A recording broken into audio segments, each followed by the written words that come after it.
आता मी सांगेन त्याप्रमाणे अंक लिहावयाचे. लिहा तर मग. 29 29 84 84 शाबास. 77 77 ऐकू येते आहे ना रमाबाई? नाही म्हटले अभ्यासात लक्ष दिलेत तर बरे होईल. तुमचे सगळे कोड कौतुक करून झाले हो आता.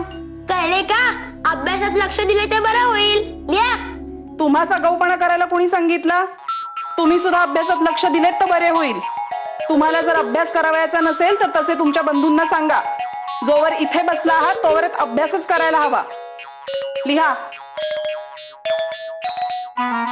75 75 38 38 27 27 19 19 बरे. आता 51 ते 100 अंक लिहून ठेवा. तोवर मी खाली जाऊन येते. मी येईपर्यंत प्रत्येकाचे अंक लिहून व्हायला हवेत. मी आल्यानंतर तपासणार आहे. समजले? हो. लिहा तर मग.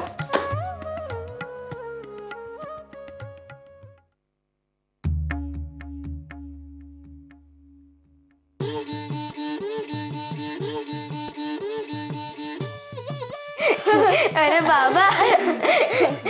बाबा भाऊजी काय झालं तुम्हाला? काय नाही, खूप कंटाळा आलाय. अंक नंतर लिहीन. जरा विसावा घेतो.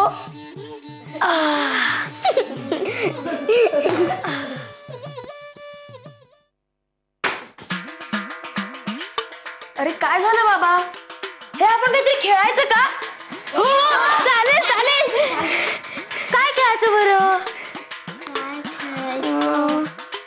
हा, चिमणी उड कावळा उड तो खेळ खेळूयात.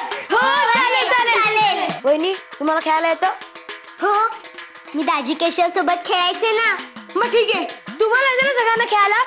चला चला खेळूया. कावळा उड, चिमणी उड, कबूतर उड, पोपट उड, वाडा उड. बाबा वाडा कधी उडतो का? चल हात पुढे कर. नको तू खूप जोरात मारतो. हात पुढे कर. खेळ हा. हात पुढे कर. बाबा तावडीत सापडलं माझ्या आज. लागलं ना. अरे अरे आपल्याला नाही सोडत. अरे अरे खेळ असं काय?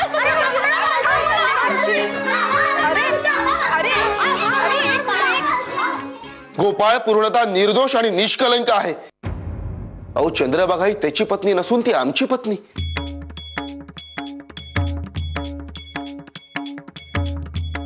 अहो या दोघांचे नाते तर बहीण भावाचे. काय बोलतोयस तू? येथे तर गोपाळने. होय, येथे त्याने चंद्रभागा ही त्याची पत्नी असल्याचे खोटे आरोप मुकाट्याने सोसले. सत्य परिस्थिती उघड केली नाही, ती फक्त माझ्यासाठी आणि चंद्रभागेसाठी. पण मी तुम्हाला सविस्तर सांगतो. आम्ही सगळे जहाल क्रांतिकारी विचाराचे आहोत हे आपण जाणता. काही काळापासून गोपाळ आमच्या सोबत सक्रिय नाही. त्याचे मन आता मवाळवादाकडे ओढू लागले. परंतु विचार बदलले तरी तो आजही आमचा जीवाभावाचा मित्र आहे. उठावाची तयारी करण्याकरिता शस्त्रांची जमवाजमव करीत आम्ही रानावनात लपून छपून दिवस काढत होतो. मला माझ्या घरच्यांनी घराबाहेर काढले. त्यावेळी माझी पत्नी चंद्रभागा सुद्धा माझ्या सोबतच निघाली. परंतु मला जेव्हा पोलिसांनी अटकेत धरले त्यावेळी मात्र ती 3 महिन्याची गरोदर होती आणि अशा परिस्थितीत तिला रानावनात एकटं सोडणं अशक्यच होतं. त्यावेळी गोपाळने हा मार्ग काढला. मी तुरुंगातून सुटून येईपर्यंत चंद्रभागा ही त्याच्या छत्रछायेखाली सुखरूप राहील याची मला पूर्णतः खात्री होती. परंतु केल्या गेलेल्या एकाही आरोपाला प्रत्युत्तर द्यावयाचे नाही या एका अटीवर त्याने तिला इथे आणलं. गोपाई, म्हणूनच हा एकदाही म्हणाला नाही की ही त्याची बायको आहे. गोपाळा, गोपाळा केवढे मोठे धाडस केलेस रे. अभिमान वाटतो रे तुझा.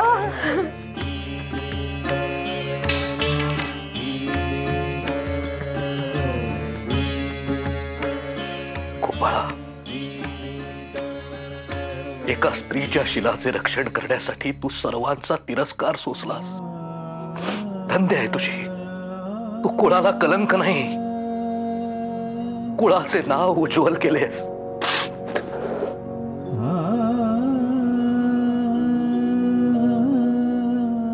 मन सारखे म्हणत होते माझा गोपाळा असे वाकडे नाही वागायचा. आमची मान उंचावलीस रे गोपाळा. सासूबाई, आज मला आपल्या घरातल्या माणसांचे महत्व कळले, त्यांच्या संस्कारांचे महत्व कळले. सासूबाई, मला फार आनंद झालाय. माझा संसार हा माझाच आहे. मी इकडच्यांची शपथ घेऊन सांगते की इथून पुढे माझ्याकडून कुठल्याही तक्रारीला जागा राहणार नाही. अगदी मनापासून. आणखीन काय हवे मला?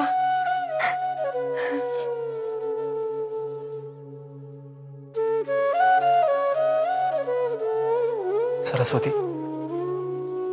सरस्वती मला क्षमा कर. अहो, असं काय करता? गोपाळ, अरे काय करतोस? खरी क्षमा तर मी मागितली पाहिजे. हे सगळं काही माझ्यामुळेच घडतं. हो, आपण जे काही केलंय त्यामुळे माझी मान ताठच झाली आहे. श्रीपाद भाऊजी, चंद्रभागा वहिनी, मी तुमच्याशी जे काही वाईट वागले त्याबद्दल मला क्षमा करा. हो, काहीतरीच काय. माय बापाचे उपकार कसे मी रे फेडो देवा, तळ हातांचा पाळणा नेत्रांचा ग केला देवा. अगं बाई, कामाच्या गडबडीत फराळ न्यायचा विसरलेच मी. नारू, जा वर अभ्यासिकेत फराळ घेऊन जा. अगो बाई, आता फराळ कोणासाठी? ही आली आहे ना वर, शारदा जहागीरदार मास्तरीण बाई, तिच्यासाठीच. ताई, माझ्या मनात ना एक कल्पना आली हो. आता काय? अगो मी काय म्हणते, या रमेश माहेरीच झाडले तर. वा, छान कल्पना आहे हो. आग लावा त्या कल्पनेस. झाले, फिरवलात ना दांडपट्टा. अहो अहो, काय चाललंय दोघींचे? सौजन्य सप्ताह लक्षात आहे ना? अगो बाई, विसरलेच होते हो मी. नाही ताई, मी काय म्हणते, अगो माणसास काय म्हणायचे हे तरी निदान ऐकून घ्यायचे की नाही? नाही, अगदी बरोबर आहे हो तुमचे, माझेच चुकले. ताई, मी काय म्हणते, सुभद्रा वहिनी अगदी बरोबर बोलतायत. अहो, रमेच्या माहेरी पुस्तकाला हातही लावू देत नाहीत. अगो तेच म्हणते मी ताई. आता मला सांग, माधव आहे का इथे? नाही. अगो नुसते नाही 3 महिने नाहीये. आले का लक्षात? अगो आता रमा जर का 3 महिने माहेरी राहिली तर तिचा अभ्यास होणार नाही. तिच्या माहेरचे तिला अभ्यास करूच देणार नाहीत मुली. 3 महिन्यानंतर पुन्हा अभ्यास करायचे म्हटले की जरा त्रासाचे जाईल रमेश, नाही का ग दुर्गे? त्यामुळे 3 महिन्यानंतर तिचं लक्ष लागणार नाही, तिला जमणार नाही. हे सगळे बघितल्यानंतर माधव आपोआपच तिच्या अभ्यासाचा हट्टच सोडून देईल मुली. कसे? इथे लक्षातच आले नाही.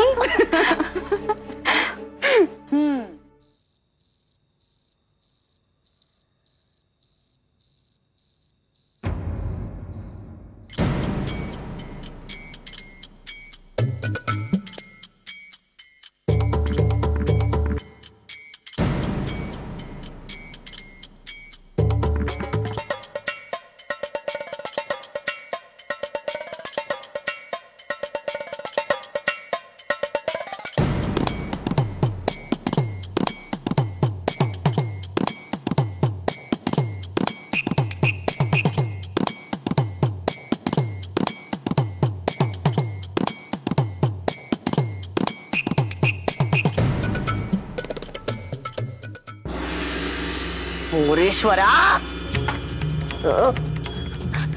अरे लाज दे वाटत तुला? नाही, मी लाज दे वाटत? आई, उशाखालचे पैसे चोरतोस? नाही आई, ऐकून घे माझं. अरे म्हाताऱ्या आईच्या उशाखालचे पैसे चोरत होता हा. अरे का पापाचा डोंगर वाढवतोयस तू? मलाच लाज वाटते. माझ्या पोटी असा भित्रट खोटारडा मुलगा जन्माला आला याची अरे रक्त जळते रे माझे तुझ्या उंचापाती आणि निर्लज्ज पाठ बघून. अहो असे करेन का मी? हा मी असा दारावरनं चाललो होतो तर ही पुरचुंडी इथे ही बघा ना, ही अशी खाली पडलेली दिसली म्हणून उचलावयास गेलो तर ती हिने कांगावा सुरू केला माझ्या नावाने. अरे मोरेश्वरा, मी कांगावा करते? आज निर्लज्जपणाची हद्द गाठलीस रे बाबा. म्हाताऱ्या आईला खोटे पाडून स्वतः साधुत्वाचा वाटतोय असं वाटते.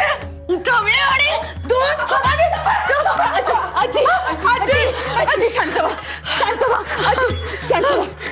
झोप पाय घे गवती. झोप झोप. आजी समन मावशी, पांडूला सांगा लवकरात लवकर वैद्यभवांना बोलवून आणा. जा लवकर. आजी शांत व्हा. गोविंदराव, मानसिक धक्का पोचलेला आहे, त्यामुळे मानसिक त्रास होईल असं कोणतंही वर्तन न केलेलं बरं. आणि औषधं वेळेवर देत जा. हो, मी नीट वेळेवर देईन औषधे, अगदी न चुकता. बरे, येतो मी. काळजी घ्या आणि पथ्य पाळा. काही लागलं सवरलं तर मला निरोप धाडा. येतो. हो या. बिचारे समजूत घालीत होते, औषधे द्या, पथ्य पाळा, पण बहुतेक आता वेळ आली असावी माझी. आई अगो, असे का म्हणता आई साहेब? हो, दीर्घायुष्य लाभलेले आहे तुम्हाला, काही होणार नाही. आणि असा त्रास यापूर्वी कधी झाला नाही का? झाला ना, त्यातूनही बाहेर पडलात, यावेळी सुद्धा बाहेर पडाल. जावई बापू, माझी ही माई आहे ना, हळवी आहे हो. तिची थोडी गंमत केली एवढेच. तुमच्या नातवाचे तोंड पाहिल्याशिवाय मी काही तुमच्या घराचा उंबरठा ओलांडायची नाही. कळले का गे माई? कळले हो, कळले मला. सगळे ठीक होईल, काळजी करू नका. आणि आपली रमा आहे ना, तिच्या हातात गुण आहे. ती स्वतःच्या हाताने वैद्यभवांची औषधे तुम्हाला देईल. निवांत पडून राहा. रमा, बघ त्यांच्याकडे.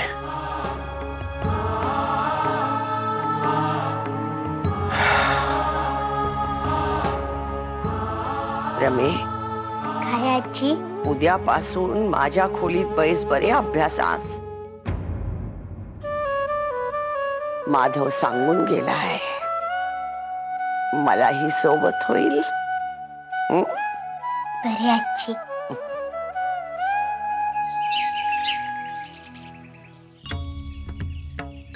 महादेवराव रात्रभर नीट झालेली दिसत नाही. रात्रभर तळमळत होता, तेव्हा मुद्दामूनच विचारले नाही. म्हटलं उगाचच रात्रभर जागे राहाल. कालपासून मन अगदीच बेचैन आहे. घरी सगळी मंडळी खुशाल असतील ना? पंडित, तुम्हाला ठाऊक आहे, परदेशात टेलिफोन नामक एका यंत्राचा शोध लागला आहे. त्याद्वारे दूरच्या व्यक्तीशी आपण संवाद साधू शकतो. आपल्या देशातही अशी यंत्रणा कार्यरत असती तर किती बरे झाले असते. निदान अशा वेळी तरी घरच्यांशी संवाद साधता आला असता. असो, सभेसाठी लोक खोळंबले असतील. चला. काहीही म्हणा, पण कालचा प्रकार काही चांगला घडला नाही हो. उगीच सगळे ना बिघडल्यासारखे झाले. नाही तर काय, मला नाही हो वाटत मोरू आजीच्या खोलीत चोरीच्या उद्देशाने गेला असेल असे. तेच म्हणते मी.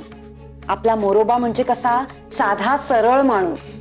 त्या देवभोळ्या माणसाच्या मनात असा वाकडा विचार येईलच कसा मी म्हणते. नाही, जेव्हा बघावे तेव्हा त्याच्या तोंडात हे अभंगच असतात. आणि स्वतःच्याच आईच्या खोलीत चोरी करायची? नाही नाही नाही, पटतच नाही मुळी. नाही तर काय. आणि अगो काय मिळणार आहे आजीच्या खोलीत? हा, गाठोडं का ठेवलंय तिने दडवून? नाही ना, चोरी कशी करेल तो?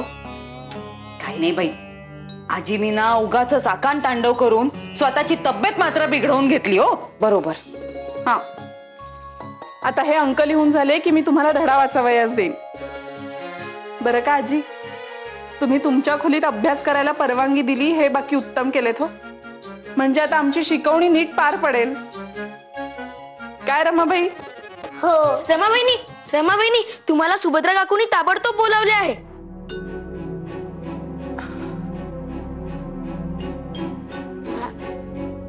आलेच मी. येईल, हो येईल ती लगेच. तसे झाले तर उत्तमच आहे.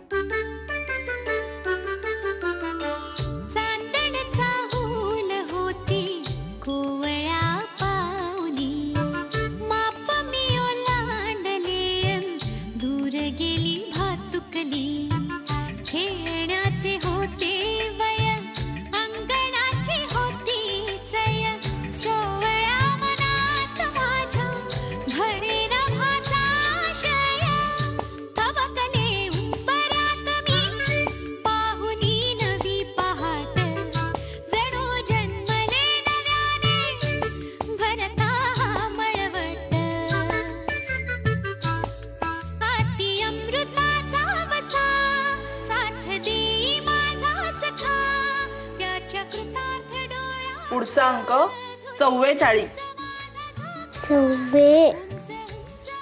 44. रमे, हे तांदूळ घे, निवडून दे. चल लवकर ठेव, ती पाटी बाजूला ठेव. हा, घे निवडायला. अगो शारदे, बघत काय बसलीयस? अगो एवढीशी पोर बिचारी काम करतीये आणि तू नुसती बघतेस. ठेव ठेव, ते बाजूला ठेव. घे निवडायला, तू मदत कर. काय गे ताई, दुसरे कुणी सापडले नाही वाटते या कामास?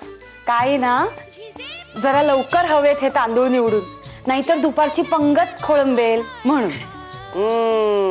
द्या हो लवकर करून. गुणाची ग बाय माझी.